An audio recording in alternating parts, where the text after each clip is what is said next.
Salut les amis, coucou les petits loups.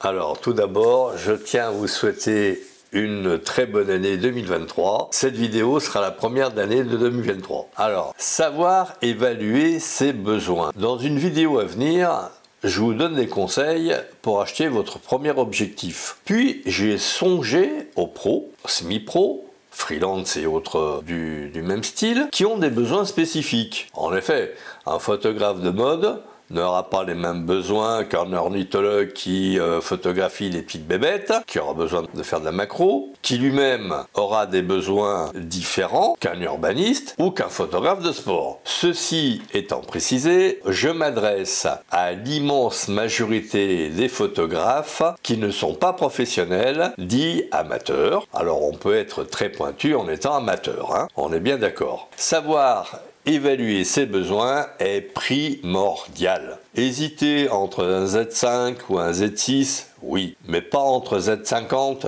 et un Z9 ou un F2.8 par rapport à un F4, comme un 24-70 par exemple. Je vous dirai après pourquoi. Le problème reste entier, surtout quand on débute. Bah oui, on n'a pas de point de repère. La difficulté reste entière pour savoir de quoi aurons-nous besoin. L'argent est un élément qui va vous aider à faire votre choix. Votre budget sera fatalement plus ou moins limité, sauf si bien sûr vous avez gagné au loto. À quoi doit-on penser en tout premier lieu? L'objectif de base, c'est lui qui vous fera dire « Waouh, j'ai fait des super photos ». C'est pas le boîtier. Le boîtier, il enregistre ce que prend l'objectif au boîtier, et dans un premier temps, ce sera à peu près tout. On est loin du temps de l'argentique où on avait besoin d'un winder pour faire des photos un peu plus rapidement, d'un flash d'appoint, parce qu'une 100 ISO en début d'après-midi pour faire l'affaire, mais par contre, en fin d'après-midi, la lumière venant à manquer, on peut être un peu limite. Aujourd'hui, le numérique permet une attitude d'exposition incroyable. Et je pèse mes mots quand je dis incroyable. On peut très bien passer du 100 ISO à 1200 ISO en une fraction de seconde, d'une photo à une autre.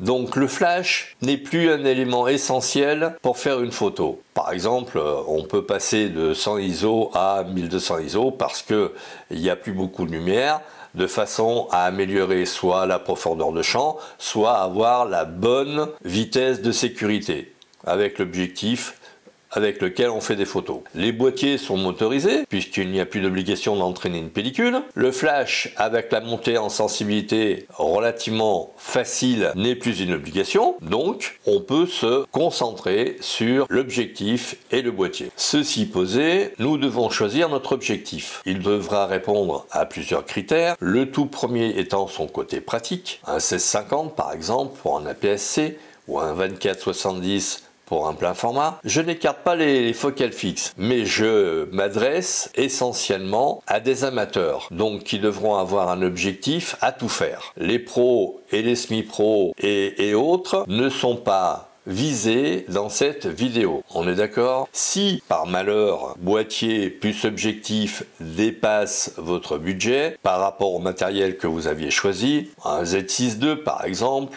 à 2149 €, plus parce qu'il a un double slot et permet ainsi une sauvegarde, donc amène de la sécurité, et un 24-70 f2.8 parce qu'il est qualitatif. Faux! Le f2.8 n'est pas plus qualitatif que le f4. Ils sont tous deux signés Nikon avec un S. Ils font partie de la gamme supérieure et non pas de l'entrée de gamme. Tout juste, le 2.8 vous apportera-t-il un peu plus de moelleux dans le bokeh, mais pas forcément une meilleure netteté ni un meilleur piqué. Tout juste, à 50 mm, sera-t-il peut-être un tout petit peu meilleur. Et encore que, c'est pas prouvé. On peut faire de grosses économies en passant de 2.8 à 4. Le 24-70 f2.8 coûte 2100 € au moment où je vous parle, en moyenne sur les sites. Quant au f4, il fait 999 €, 1000 € quoi. Donc 2 fois moins cher. Le f2.8 n'est pas 2 fois meilleur que le f4. Ancrez-vous bien ça dans votre crâne.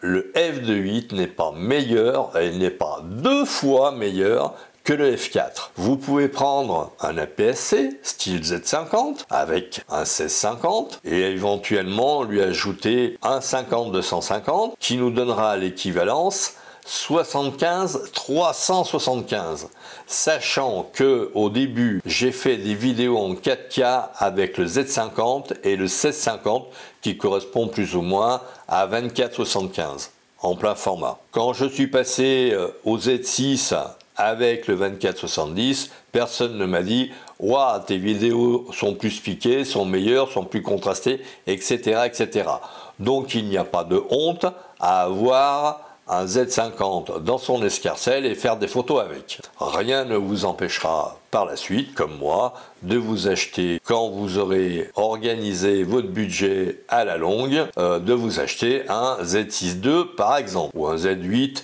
quand il paraîtra. Une question comme ça. Vous avez déjà fait des photos smartphone? Comment avez-vous trouvé vos photos? Pas mauvaises? Alors, sachez que le capteur d'un smartphone en moyenne est 8 à 9 fois plus petit que celui d'un 24-36, sachant que l'APS-C ne fait que 0,50 fois moins qu'un 24-36. Donc, si vous faisiez des photos avec un APS-C, vous auriez des photos tout à fait qualitatives avec. Ne vous laissez pas berner par le fait qu'un objectif qui ouvre à 2.8 pourrait être plus qualitatif qu'un objectif qui ouvre à f4. Nikon fabrique tous ses objectifs, donc il n'y a pas de raison qu'il sabote une gamme d'objectifs par rapport à une autre. D'autant que le 24-70 f4 est un S, donc de la ligne supérieure. C'est pas un entrée de gamme. Il y a certains journaleux qui disent ouais, il n'ouvre qu'à f4. Mais que vont-ils faire avec 2.8 de mieux? Je vous rappelle qu'il n'y a qu'un seul diaphragme de différence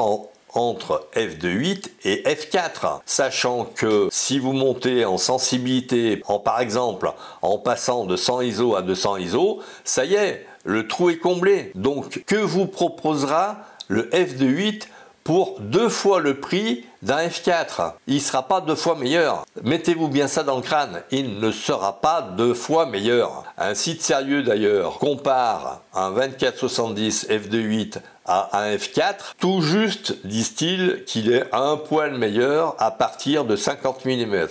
Donc ça va pas chier loin. Hein. Les 9 dixièmes du temps, nous cherchons à avoir la meilleure profondeur de champ possible. Qui fait des photos systématiquement à la pleine ouverture? Je vous pose la question.